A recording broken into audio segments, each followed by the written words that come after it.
All right, what did Jagex give us today? Let's take a look. This is a crazy blog post. I wasn't expecting this blog post today. This came out of nowhere. The fact that they put out that other blog post, what? This is January 14th. The last one does it not have a date? Oh, I don't know when it was last updated. Will it say right here? No, it just says it was updated on the 14th. Was it like 3 days ago? Okay. So they did a couple changes. First of all, their first change is them saying that they're not going to change the treads, which I guess is the boots. First up, the Avernic treads made with the new Avernic Catalyst consumable, which I don't even understand that completely. We got to go back to the original blog post. How are these boots going to work? Like, what do you need? The 3 boots, or do you need the 3 crystals? Can we even get our crystals out of our old boots? Do I need to go get new crystals? I have so many questions. Does this blog have the answer? The new melee weapon. Where am I missing the delve system? Okay, the Avernic tread, sorry. The Avernic Catalyst is a consumable item that can be used together with Primordial, Purgation, and Eternal boots. You'll need all 3. Okay, so you need the boot to make the tread. This conversion is irreversible, but would include 3 recolors to make sure your new shoe fits your fashion scape. Both the Avernic Catalyst and the Avernic treads will be tradable. So you need 80 smithing and then 80 range, defense, strength, magic. I think if you're an iron, you have to have those anyways. Okay, so what were they saying? They're not going to change anything about the boots. All right, first up, the Avernic treads made with the new Avernic Catalyst consumable. So you get that consumable, then you have to have all other 3 boots, and then you can make them. We understand that feeling the need to obtain multiple different items to combine into one seems like a lot. And we hear your concerns about complex upgrade trees and linearity in progression. I don't think that that's complex. Who is complaining that the boots are complex? We're going to combine the 3 boots and then it's going to be one combined boot. English is hard. I have a hard time reading. Yeah, that's just how it is around here, dude.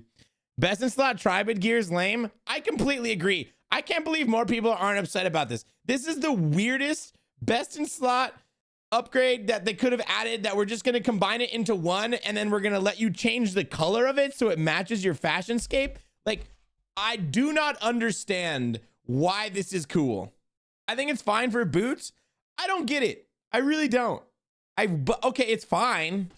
But like, the last time boots were upgraded was 2016. We waited, is it 9 years? I think that's right. Primordial Crystal, it's been 10 years. And their decision was just to upgrade it into one? I think it's weird. I just like, can we not make them a little bit better? I think their stats are a little bit worse. Anyways, this is the meat and potatoes. I guess, I don't know. From Gage, I feel like I'm in the minority of what people think about these Avernic treads. It's basically just a straight upgrade. Well, then let's compare the Avernic treads to the primordial boots. So we have 2, 2, 2, -4, -1, 2, 2, 2, 8, 12. Okay. The defensive bonuses are 22, 22, 22, 0, 0, and then 25, 25, 25, 10, 10. Okay. So it's slightly tankier. These are going to be huge in TOA. Melee strength is 5. Range strength is 1. Magic damage is 1. And the Pegasians had no range strength, right? Okay. And the Eternal boots? Okay. I'm changing my mind a little bit. These are slightly better. I guess it's actually, I mean, the biggest change is kind of to ranged. You're getting a range strength out of it. That's fine. Weird. Stupid. Kind of pointless. I don't fully understand it. I'll never be completely convinced that this makes a lot of sense, but it has grown on me slightly since I started yelling about it. Anyways, now it's time for the really crazy part. The Eldridge Veil. I gotta turn down the music so I can focus. And I'm gonna get into why I think. All right, the Eldridge Veil. We've heard your feedback and decided to make the Eldridge Veil untradeable. I feel like the mass majority of people wanted it to be untradeable, so I feel like that is listening. But we would like to explain our original reasoning. I think that's a weird thing for them to do. Like, they don't have to explain their original reasoning. I don't think people were asking. Maybe they maybe they felt embarrassed, or I don't know. They're like, oh no, the backlash. Let's explain why we thought that way. All right. Lately, we've been having a lot of conversations about player expectations and consistency. The Eldridge Veil was never intended to be an Inferno or Magic cape. I don't even like, how do you even say that? How do you make it better than Best in Slot? You know, that's what people are expecting, and then you say it's not like the cape that you were expecting. The boots are going to give you a blowpipe max hit in Best in Slot, like a 4% DPS buff. That's pretty nice. And so then this is where they're deflecting that everyone was paying attention to the Eldridge Veil, but the real upgrade was the Avernic Treads. We'd argue that the treads are the standout unlock from the boss. The Eldridge Veil was intended to be a minor upgrade, a stopgap between the imbued god capes and your eventual magic cape. Dude, I read this like 3 times. What are they saying? The Eldridge Veil was intended to be a minor upgrade, a stopgap between the imbued god capes and your eventual magic cape. What is that? I don't understand. Are they saying that there's going to be another cape in the future and this is for the gap of the next cape? They want to release a Best in Slot magic cape later. What a weird way to word that. I like me not knowing, me who is like, I feel like I eat, sleep, I live RuneScape, and I didn't know that we were getting another cape. And like, that's just like a passive way of saying, oh, you're getting another cape. This is a tiny little gap. I don't know. Weird wording. I didn't understand that. I will get into what I think they should have done in a minute. Since the Doom isn't like the Inferno or the Mage Arena with a defined end goal and accompanying a reward, we felt it was important to have tradable uniques that are more obtainable at higher levels. So there's a real economic incentive for skilled players to push themselves. Okay. It's just like they're trying to combine too many things here into one. And I think they got kind of called out. We use the term consistency a lot, but also want to avoid designing ourselves into a corner by inventing specific unmoving rules like every cape upgrade must come from a wave-based minigame. I like that they're trying to get away from the mold, but they should have like literally say that in their announcement. Like, hey, we know this is weird. Expect this to sound weird. We want to get away from this. This is our new idea. We now need to break the grasp that, you know, old school RuneScape traditions have on how we build the game, and we'd like to move away from it. In this instance, we're willing to set that aside and make the veil untradeable. So they're deciding to go back. They wanted to step their foot down, and now they're saying no. Going forward, however, we'd very much like to hear your thoughts on the broader topics of untradeable uniques, consistency, and how we can more clearly set expectations without giving everything away. So I guess now they're saying it's like, get ready to get used to that. I'd like to see them try though. Whenever they face backlash, they revert their idea, that's what they're supposed to do, because this game is ran by polls. Whether or not that's good or bad, who knows? But you know, they hurt a lot of feelings with EOC. On that last note, it can be tricky for us to explain where combat encounters like this sit in terms of progression. We previously mentioned that Osto Ayak is an endgame boss aimed at players at or above combat level 120, preferably with their own Inferno cape. Surely, right? However, this isn't the Inferno. We don't intend the Eldridge Veil to replace the Inferno cape. Also, another really weird thing to say, because the Eldridge Veil is mage and the Inferno cape is melee. So why would it replace it at all? Can you pray for my friend? Ain't nothing really wrong with him. He's just ugly as fuck. Also, stop fucking yapping. RS is a shit game. Yes, I will pray for your friend. I will finish yapping in 1 second. Okay, this is where we get to the ad. That was just their explanation. Very weird. They didn't need to put that in there. They did trick me into reading all of it. I read it all. It doesn't make me feel any better or worse. I feel like they really just wanted to get this sentence out there, that going forward, however, we'd very much like to hear your thoughts on broader topics of untradeable uniques, consistency, and how we can more clearly set expectations without giving everything away. All right, what they're changing. It will now be untradeable, which makes sense. Only because it's a cape, and we'll get to that in a second. We're boosting the prayer stat to +1 and re-examining the defense stats. I think the fact that they're now like not only not making it negative prayer, but now it's going to be positive prayer is just like, what? Who's making? They're making decisions on the fly. Like we do not understand in the Jagex headquarters, I'm pretty sure. That's just like, everyone just wanted the negative buffs gone. Not that we needed a positive buff. And now they're going to make it a guaranteed drop at Delve level 8, which I actually thought that was the case. I must have misunderstood I don't know. I guess I just didn't think about it. Clearly, if it was going to be untradeable, it would have to be a non-guaranteed drop, you'd think. There's nothing in the game that's a guaranteed drop that's tradable that's decent. I don't think. I can't think of anything. So now it's going to be a guaranteed drop, which now the fact that it's a guaranteed drop is really stupid with the delve mechanic. I think they were trying. I don't know, dude. I don't think that this was the item and the boss combination to like have RuneScape dive into enrage mechanics with. Gangster Smurf, good morning. I finally urged CG and I'm on that grind. Yo, good luck. Hopefully you don't go too dry. My storable negative prayer item taken away again. Oh yeah, the UIMs. But you didn't know it was going to be storable yet, unless it could have gone in the house.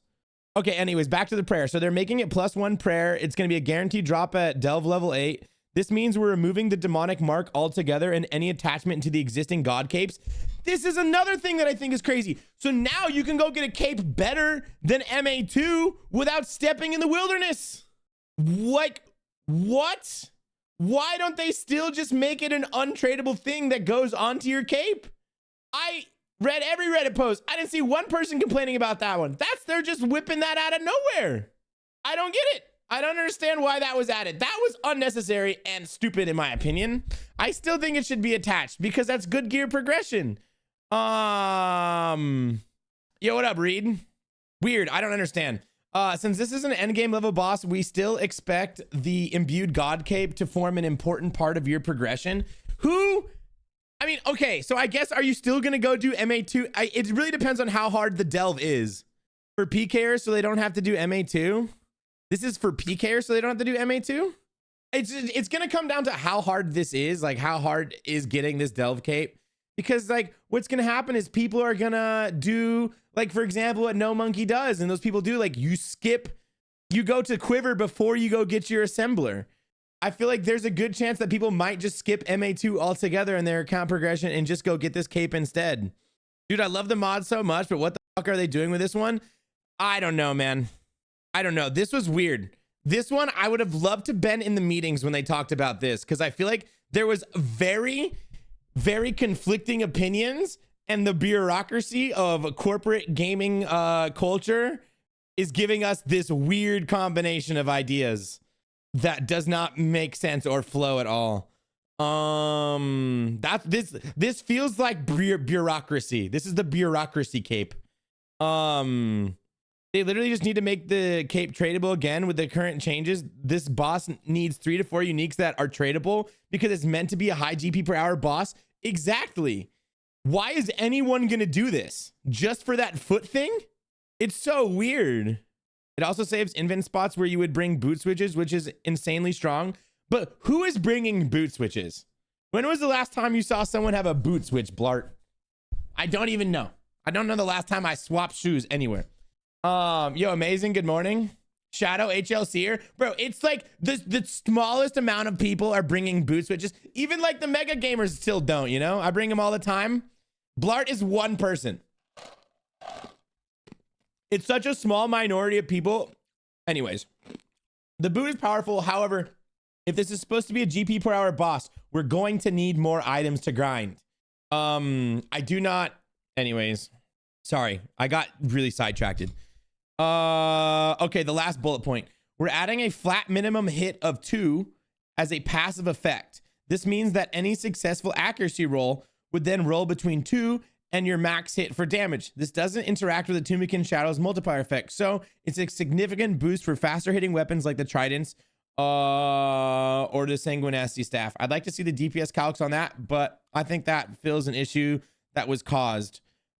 Still, the Shadow the Shadow causes issues because of how all the damage is calculated, and future mage upgrades are going to be hindered until something else is thought of. What they're currently doing right now is not a good idea. No Tarkov today. No Tarkov today. Sorry. Boot switches were big before DT2 rings came out. Boot switch is big for Eternal still. Yeah, like boot switches are big, but like boot switches are big for the 0.1%. Like the only 2 people that have talked about boot switches since I brought it up are Big Blart and Radio Bean. And those guys, you know, they have Zuck helms and they play the game 20 hours a day. It's like, you know, I'm not a fan of less switches. More accurate clicks equals more reward. That's how it's always been. I'm not a fan of less switches either. I wanted to get 3 better boots. Let's get better boots, not 1 boot that's the tiniest little bit better than all 3. Now you don't have to swap them. Literally everyone in chat been saying boot switch is big. Yeah, but it's like the type of person that's saying boot switch is big. Anyways, it's the read, it's the blart, it's the radio bean, you know? Actually, I think Reed is saying that he doesn't like it. Okay, next up, the Diabolical Aegis. They're just gonna take that crush weapon and they're gonna lower the attack requirement down. No one understands. Dude, they got rid of the Thrall upgrade. Following your feedback, we're not moving forward with the Thrall upgrade. Instead, we're working on a new self-contained reward that will change or enhance your experience within the Osto Ayek fight. I liked the idea of it, okay? It was really stupid. It made no sense because you want your thralls to last longer, but also this increased DPS is only gonna happen whenever your thrall ends. So it's just like, also, thralls are supposed to be an insanely AFK way of getting DPS. So like now we're gonna have to add in, oh, I want to position over here so that the thrall comes back and does this damage. It was weird. Also, another moment when I would have loved to have been in the meeting where I want to know who's saying yes to like what the original thrall thing was, you know? Calling someone a boot switcher feels like a slur. I honestly feel like I'm saying it like a slur. Of course the boot switchers love this, dude. I don't know many boot switchers. The boot switchers are the 1%, maybe even less, man. It was me and I said yes. Just such a weird thing to add. I'm glad they're taking it out. I hope they, you know, figure out something cool to add. I guess I didn't see any of this, but they wanted, we did see a lot of you clamoring for a reward related to the Book of the Dead. And we want to reassure you all that the Koren storyline will continue in the future. When it does, you'll get your Book of the Dead developments. Okay, cool. That's fine, whatever. The final Dawn quest. Oh yeah, this is really, there's not much. There's a lot of words, but to sum it up here, they're going to get rid of the AoE part of the spec and they're going to reduce the spec down to 30%. I think that's huge. I think this weapon's going to be cool. I hope that quest is not hard. I think on the next hardcore, I do want to go get this new melee weapon. If it's close to a DSIM, I don't know. We'll see. I hope it looks cool. Anyways, 9 ways are really annoying. I can't lie. There should be no situation where someone's doing a 9-way just because it's just so stupid. And like how that actually flows in the inventory. A 9-way is dumb. 8-way is like, if you're doing 9-way, there's got to be like, you just have to be having, what's the word? Like negative returns. I don't know. This gets rid of 9 ways. Okay. All right. Now I've learned. Okay. But then, okay. So this gets rid of 9 ways, but you got to remember, we're talking about the 1% of people that has max gear and is doing max content, like the maxity max. There's not a lot of people doing that. So I think that's why that upgrade doesn't touch base with a lot of people like myself, because I've never had max gear. I've never been doing a 9-way switch. And then the HLC is going to get this update. They're not even going to realize that it's specifically for them. And they're going to bitch and complain about how the HLC never gets updates. That's just how the HLC rolls. You're also talking about a maxity max boot upgrade. Yeah, the conversation to do this boot is just kind of stupid. Yeah, it's just like, it's so much to think about that really only benefits the tippity top. Also, I don't want to have to go do mage training region. I have to go do mage training arena now because I have to go get eternal boots. Anyways, Slayer dungeon. Oh my God, new Slayer dungeon. No way. So excited. Not really excited. They're changing the antler guard so that it's more of a true offhand prayer bonus. There was a lot of worry about negative defense in comparison to the Dragon Defender. That's good because we deliberately designed this item to sit below the Dragon Defender. We intend for the antler guard to keep you going until you get the Dragon Defender. So this is before Dragon Defender, but it has a Slayer requirement. I don't remember what the Slayer requirement is. Maybe I'm wrong, but I'm pretty sure, yeah, you have to kill the Elder Stalkers. While getting a Dragon Defender has no Slayer requirement, I don't think Jagex realizes how many people put off Slayer because nobody likes it. Okay, a lot of people like it, but a lot of people hate it. So I feel like a lot of people are going to get their Dragon Defenders first anyways. I don't know. We'll see. I can't wait to play a new account and see if like this makes sense to go get. I have no idea. You'd have to like play a new account to find out if this is worth it. You know, on a new account, I have a Defender within 2 days. I'm also confused about this. That's what I'm saying. How are we putting something before the Dragon Defender? There needs to be something after the Dragon Defender and before the Avernic. You know, I don't understand it. Oh, and let's also lock it behind Slayer. Like, one of the last things I start to train, usually, you know? I don't get it. For melee content, it's dead. The only way I think, cool, put it in the game. I think it's gonna be dead content. However, I would like to start a new account and see if it has a spot when you want to go get to it. +5 prayer bonus is pretty good. Reducing the negative value is pretty good. But like when I think about where I want to use this, I'm like, oh, I want high prayer and I want to be punished for not praying correctly. This would be a great moment to go use it at Scurious. And it's just like, well, I'm probably actually going to be done with Scurious by the time I'm getting this. So actually kind of stupid. Pretty sure it's more for pure accounts. You know what is definitely for sure? Nobody knows who this is for. What we doing? We're going to go right back in 1 second, Radio. One last thing I wanted to talk about. Okay, so that's everything. We're actually going to go back. This is where the Eldridge Veil, this is how I would fix the Eldridge Veil. Let me try to say this. Let me gather my thoughts so that this is correct. And I portray what I want to say. Sorry. I think that there's a Reddit post. The TOAs went great last night. This is it. And this is the Reddit post that makes the most sense. Kill the cape. Kill the cape entirely. Give us an occult Ami upgrade instead.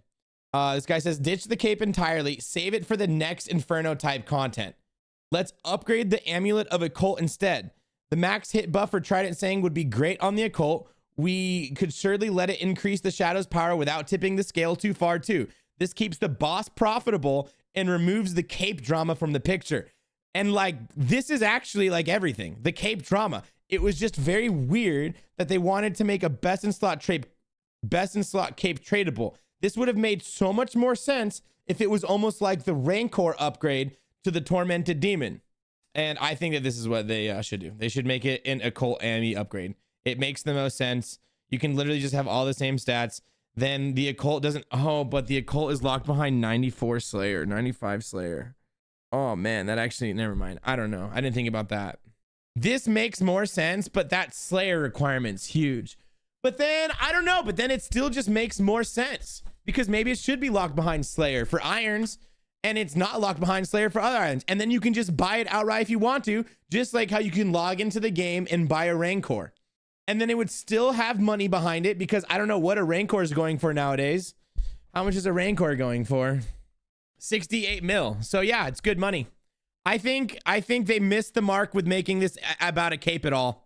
If they just would have released it as an amulet upgrade, it would have been perfect. There would have been less revisions. More people would be happy. There'd be less splitness about it. And in the same blog, they could have also outlined how they don't want to feel that they have to work within a certain guidance when it comes to, you know, best in slot capes. Although I think that's what the people want.